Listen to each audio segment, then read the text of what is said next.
Après, pour l'apprentissage, par exemple, de marcher, de tout ça, en fait, en gros, si on n'avait pas accompagné et stimulé de façon intensive, ça ne se serait pas mis en place.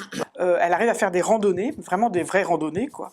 Et je peux te dire que tu m'aurais vu avec elle quand elle avait 6 ans dans la rue. En fait, je la maintenais debout, un peu de force. Enfin, de force, tu vois, je la maintenais et je la poussais de l'autre main. En fait, en gros, et au début, on faisait que des rues dans un seul sens, parce que double sens, c'était au niveau sensoriel trop lourd pour elle. Même on a commencé par des endroits où il n'y avait pas de circulation, pas d'animation. Et aujourd'hui encore, elle préfère très nettement la campagne, enfin le côté que la ville. Hein. Donc voilà, donc c'est juste pour dire en fait qu'elle a un profil extrêmement hétérogène, mais si on fait tout simplement le Vineland, donc qui est une évaluation, on va dire, d'habileté sociale globale, hein, qu'on peut faire à tout le monde, Marie, elle a moins de 2 ans. Alors je dirais que Marie là-dessus c'est pareil, elle a peut-être, enfin j'ai ressenti un certain retard à l'allumage par rapport à ça. Je suis pas très sûr qu'elle avait une très grande perception de son corps, même, enfin tu vois, même au moment où il s'est transformé. En revanche, je pense qu'elle a eu, tu sais, cette période où tu commences à te masturber ou des choses comme ça, où elle a fait beaucoup plus tard, quoi. Ça lui est plutôt arrivé autour de 25 ans qu'autour de 13 ou 14 ans, tu vois, ou quand généralement ça peut se mettre en place. Et du coup, après, c'est vrai que, comment, moi j'en sais rien. On n'a rien fait de très spécial. Après, elle avait quand même perçu, je pense, vers l'âge de 13, enfin quand elle a commencé à avoir les seins qui poussaient, perçu que, en fait, c'était une façon de pouvoir échapper, comment dire, à une demande qu'on lui ferait si elle soulevait son t-shirt. Par exemple, si elle était dans un endroit où elle n'était pas bien, tu vois, en fait, en gros, le fait de soulever son t-shirt et quelque part de montrer ses seins, parce qu'elle n'a jamais supporté les soutiens-gorge, et elle veut toujours pas, elle l'enlève tout de suite, donc, comme ça. Et bien, en fait, quelque part, soit tu prêtes attention à elle et tu lui dis remets ton t-shirt, bon, si elle relève, ou sinon, ben, tu vas sortir, tu vois, avec elle, et quelque part, tu lui permets d'échapper à la situation. Donc, autant à la maison, on a réussi à le traiter, à ce que ça s'arrête.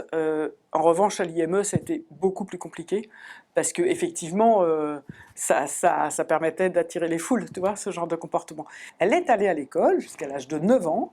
Marie n'a accédé à aucun apprentissage scolaire, non pas parce qu'on ne lui a pas proposé, c'est qu'en fait, elle ne veut toujours pas tenir un crayon. Donc, et elle a du mal encore à reconnaître les couleurs, elle a du mal... En fait, tous les pré-apprentissages quand je dis qu'elle a un niveau de développement qui tourne autour de moins de 2 ans, on est vraiment là-dedans.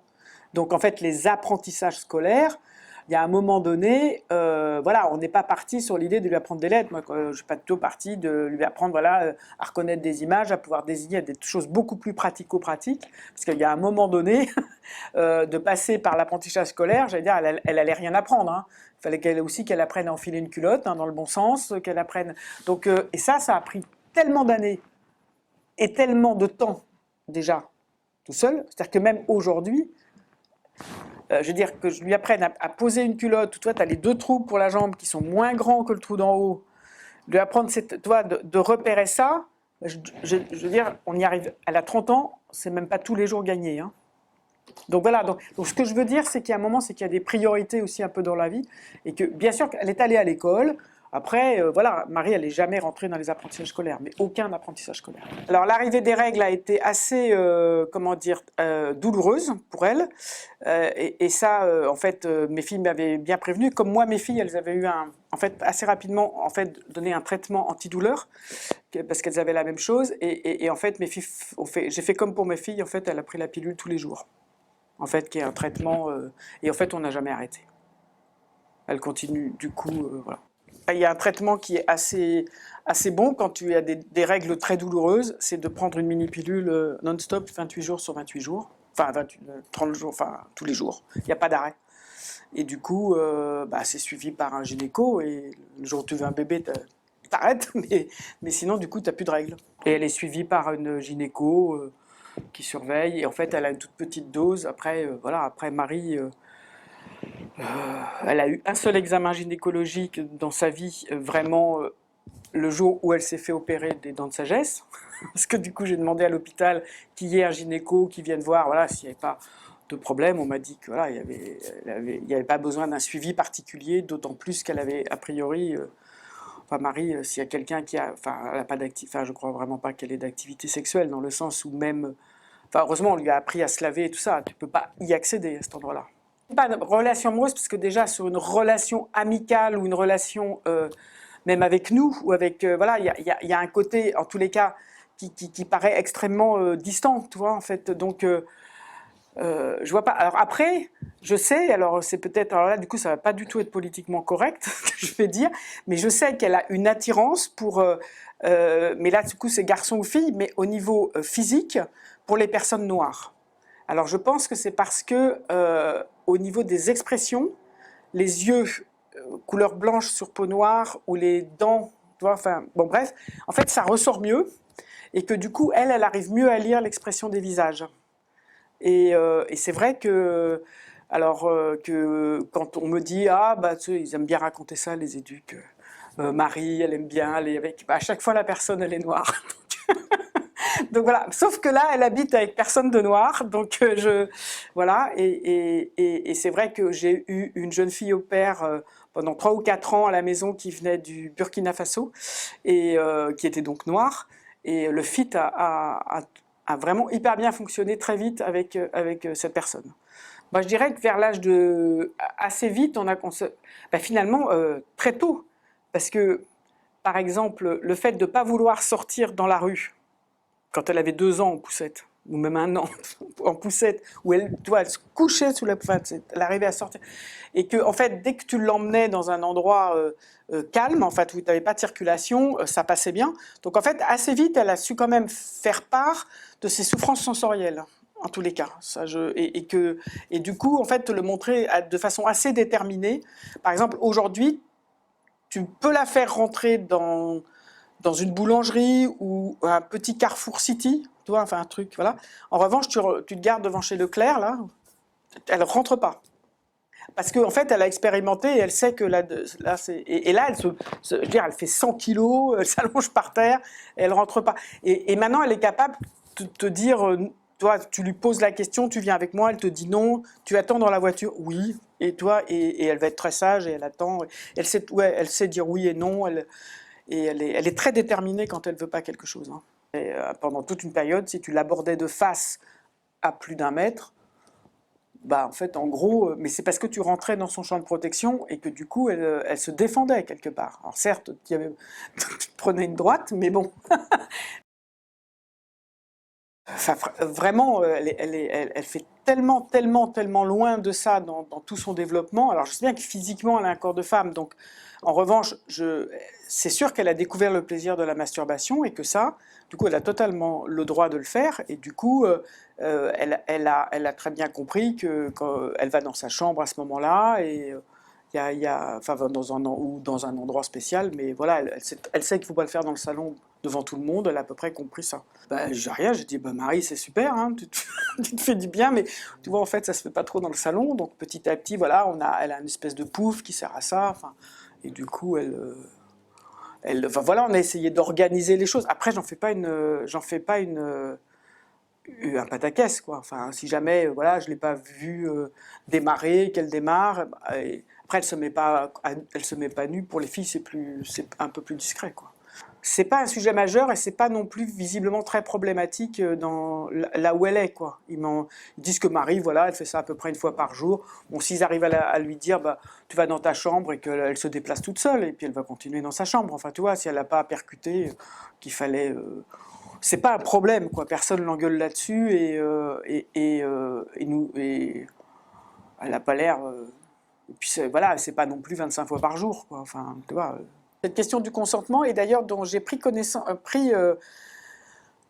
mais conscience, on va dire, assez dernièrement, puisque dans dans un habitat qui est géré par l'ADAPI Loire-Atlantique, en fait, il y a une jeune fille qui a porté plainte contre un jeune homme, en disant qu'il l'avait obligée à. Et en fait, le jeune homme, il dit pas du tout. En fait, elle est venue dans ma chambre volontairement. Enfin, elle était d'ailleurs dans ma chambre et elle voulait bien. Donc en fait, c'est un peu compliqué parce que c'est cette histoire de consentement. Et en fait, du coup, les parents de la fille ont fait appel à ce que je ne savais même pas que ça existait, en fait des psychologues qui mesurent le consentement, la capacité de consentement. Et en fait, cette jeune femme qui travaillait en ESAT, et qui travaillait en ESAT, qui présentait aussi un autisme, avait, je ne sais pas, elle avait 22 ou 23 ans, ou 19, peut-être, non, je me trompe, 19 ans. 19 ans. Mais elle était en stage, tout en ESAT, enfin, plutôt assez jeune, mais travaillait en ESAT. Eh bien, en fait, ses parents ont fait évaluer le consentement. Alors, je pense qu'après, il y avait sans doute aussi, j'ai l'impression, en ayant eu la maman voilà, au téléphone, qu'elle n'était pas du tout d'accord avec que sa fille le fasse. Alors peut-être que du coup sa fille s'est sentie fautive, j'en sais rien. Hein. Après c'est très très compliqué ce genre de truc, et que du coup elle fait évaluer le consentement et qu'elle n'avait pas un âge mental supérieur à l'âge de 5 ans au niveau du consentement. Mais alors après, moi je me suis posé la question pour moi, et je me dis, et moi-même, est-ce qu'on m'a évalué ma capacité de consentement ?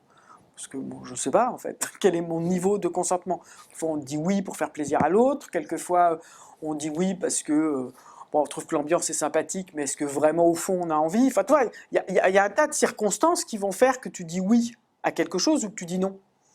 Est-ce que c'est vraiment un consentement réfléchi ? Moi, je me dis, c'est valable pour tout le monde, hein, cette histoire de consentement. En revanche, je pense que cette idée de consentement, je ne parle pas d'évaluer, mais que cette idée, dans les formations, dans l'accompagnement à la vie affective et sexuelle des personnes, j'en avais jamais entendu, cette idée de qu'est-ce que c'est que quand je dis oui, qu'est-ce que c'est quand je dis non. Et ça, je pense que... et qu'il peut y avoir des moments où je suis amenée à dire oui parce que je suis dans un état... voilà, de fête, c'est fréquent, quoi. Enfin, voilà, c'est la fête, machin. On se laisse un peu aller, on a un petit peu bu, on a même le droit de boire. Bon, bah, on va se laisser aller peut-être à un comportement sexuel qu'on n'aurait peut-être pas eu si on avait bien posé les pour, les contre, et les machins. En même temps, c'est peut-être pas très grave. Voilà, si ça a eu lieu, ça a fait plaisir sur le moment, et c'est peut-être pas très grave. Voilà, donc c'est aussi ce côté-là de se dire que... Je pense que l'idée, c'est de ne pas mettre... Après, bah, bien sûr, d'apprendre aux gens aussi à se protéger. Enfin, voilà, il y a des tas de choses. C'est un peu dommage d'attraper une maladie sexuelle non transmissible à ce moment-là. Un peu dommage peut-être d'avoir un bébé si on n'en voulait pas. Donc effectivement, ça s'anticipe, mais qu'en soi, c'est pas forcément des actes dramatiques, quoi. Ah, bah, c'est un sujet, parce que l'APF nous tanne là-dessus, l'UNAPI on réfléchit, c'est pas passé en CA. Écoute, moi j'ai relu l'avis du comité d'éthique. En fait, comme ça, vu de loin, j'ai rien contre. En revanche, en France, c'est un acte de prostitution. Voilà, donc il y a un moment donné, soit on se fait comme les pays du Nord. Moi je sais pas si c'est bien ou mal que la prostitution soit illégale en France. Il y a des tas de pays où c'est légal. Voilà, les dames, parce que c'est plus souvent les dames. Les dames vont travailler le matin dans un immeuble, elles reviennent le soir, elles ont fait leurs 6 heures de travail, elles ont une sécurité sociale, elles sont pas mises sur le trottoir comme ça. Donc c'est une position, mais en fait, en France, aujourd'hui, très clairement, c'est illégal. Donc voilà, les demandes venues, on a eu plusieurs ateliers, nous au niveau UNAPI, puis d'autres, avec des personnes, je veux dire, concernées par la déficience intellectuelle. Eux, leur demande, c'est de pouvoir, ils ne sont pas forcément hyper en demande d'un assistant sexuel extérieur. Ils sont plutôt en demande de relations avec des gens et de savoir-faire, de construire une relation avec quelqu'un. Mais d'avoir une demande pour satisfaire un besoin sexuel, en fait, on ne les a pas sentis. En revanche, qu'ils aient besoin de professionnels, comme je t'ai expliqué tout à l'heure, qui puissent les accompagner, par exemple pour apprendre à se masturber, pour apprendre à mettre une capote, pour apprendre à caresser une fille, ou pour apprendre ou une fille caresser un garçon, où là, effectivement, il n'y a pas forcément besoin que tu le fasses, voilà, qu'il y ait un travail sur le corps de l'autre, il y a peut-être aujourd'hui avec la réalité virtuelle, enfin on peut imaginer qu'il y ait quand même des outils qui permettent de faire ces apprentissages-là. C'est très différent pour moi, ça c'est de l'apprentissage à la vie sexuelle. Mais l'assistant sexuel, quelque part, il peut aller jusqu'à l'acte sexuel. Donc voilà.